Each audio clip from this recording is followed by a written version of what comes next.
Hello, juniors. I'm doing this next installment here in my back patio because my boy Everett is napping and my voice carries and is loud, as you all know. So, as we sort of talk about what has happened up to this point, you must remember that as he looked at this text, one day in the life of Ivan Denisovich, the question is if you're only looking at one day, and as you guys begin to do your assignment, it's the things that we repeatedly do that define us.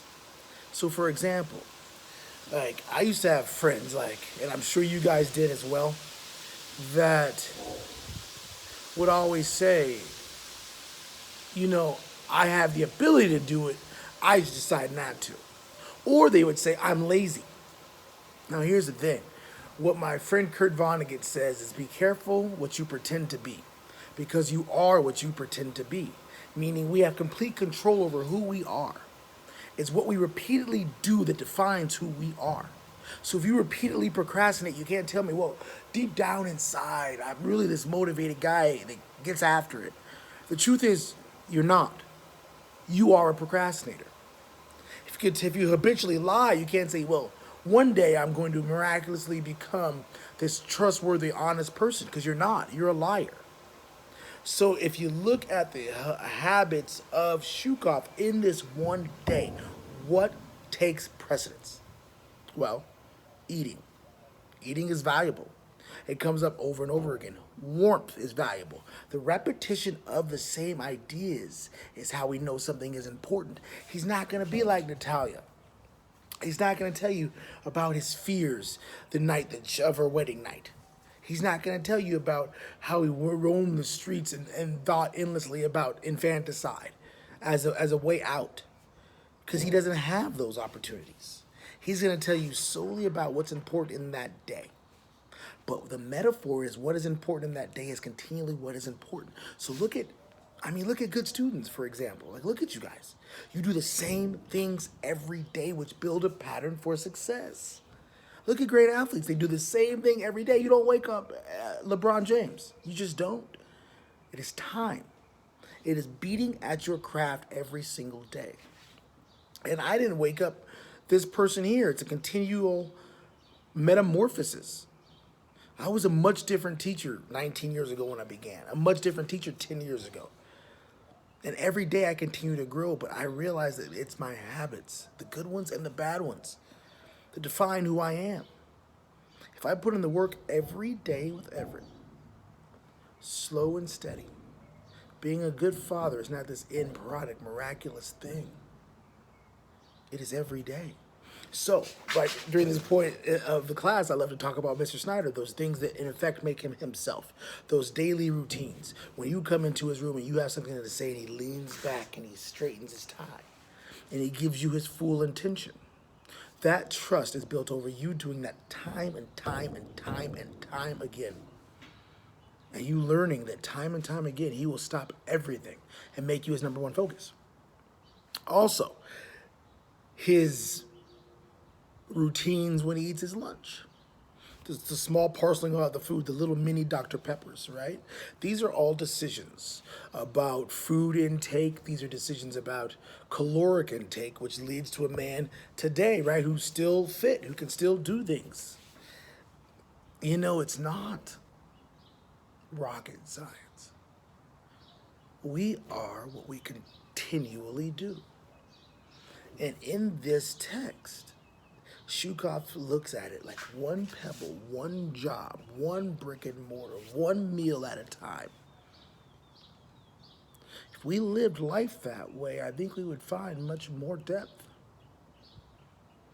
But we live it in such a rush because we are free. But with him, every moment lingers. Every decision, every bit of work, every moment of warmth is to be praised because it might be gone in the next second. But if times like this don't teach us anything, everything could be gone in the next second. But we live in such a rush and hurry of life. So as we begin to take on where we left off, and you continue to read this, really pay attention to what he repeatedly talks about. Because what we repeatedly do is us. Really pay attention to when he focuses on something. Really pay attention to who his friends are. Right? Now, as you go through this, in the gulags in Russia at this time, religion is essentially outlawed. And you have Aloysia the Baptist, who finds his contentment in religion. Why does that figure exist? Now, you have to understand, one day in the life of Ivan Denisovich, it is it is an allegory, right? It's looking at this one man that did not live, right? And really dissecting his existence to make a comment on our own existence. No, we don't live in gulags. We do live in these defined parameters every single day. We have alarm clocks that wake us every single day. So by dissecting this man's life, can we get a better understanding of our own? That is the purpose. You are what you repeatedly do. Do you love your rock? Now, I don't think he loves being in the prison, but I do think he finds warmth and ability in his small job. He carves out some sort of sanity, some sort of reason behind what he is doing. He grows some sort of family, some sort of hierarchy of understanding with the men that are around him. Is this not in essence what your life is? So, as we continue to move down, I really want you to pay very close attention to who he respects and why. Who's around him? What does food mean to him? In correlation, what does food mean to you? Some of you guys love to eat, right? Some of you guys do know what hunger is. Some of you guys do know what fear is. Some of you guys do understand what he means by just living in this present because you don't know what tomorrow is. And really take that into effect as you write your one-pagers, right? With one of them, really think about your holistic journey. Like if I looked at my life as a whole right now, I think that my final word would finally be peace. God, it's taken a long time to find peace with who I am and where I'm going. And it was a journey of just like bouncing around and going from one thing to the next. But now, my routines and things that I do, when I look at all encompassing over this journey, I think my word would be peace, and it would be a tale of triumph and a tale of some pretty big failures, right? These gray hairs are earned. But if I did one day in the life of Mr. Thompson, they'd be waking, there'd be Everett's crying, there'd be the bottle, there'd be the playtime, there'd be the working, there'd be the hanging out with my wife, there'd be the dinner, there'd be the bed. But there'd be a deep appreciation for that day and a deep appreciation for the next. Because every day is a gift. So I think as you really think about which way would be the best way for you to tell your tale, and you really start to write each piece and really think about, man, stream of consciousness, just putting it all out there. It's difficult to do. It's really difficult to encapsulate your life. Even this 3-year segment that I'm asking you to encapsulate. I have to find one word to truly embody your journey. As it is difficult to really look at one day and have it be a metaphor for everything that you are as a human being, but both techniques really serve to show the human condition. That it's both long and a short road. It's both happy and sad.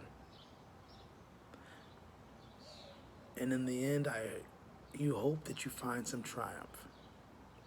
So as you continue on through this text, really focus on what he repeatedly says.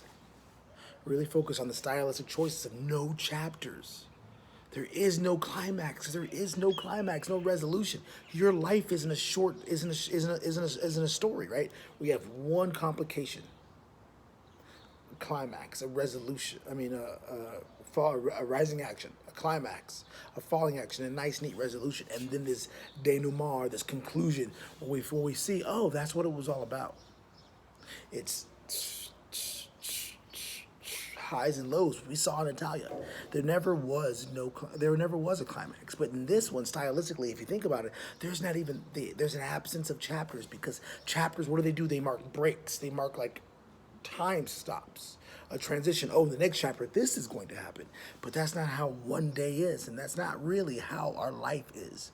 And you really can't tell that to the end. Like on my deathbed, I can go back and be like, oh, that was a chapter I could have entitled blah. But when you're living in it, living in the one moment, you don't know if there's a climax that day. It could be nothing. You just live that day, and that's what the author does stylistically with the text, because there are no chapters, there is no climax, there are no breaks. It's just focusing from one job to the next, one meal to the next, one breath to the next. How he's forced to live his existence. But if we're intelligent, isn't it how we would all live our existence?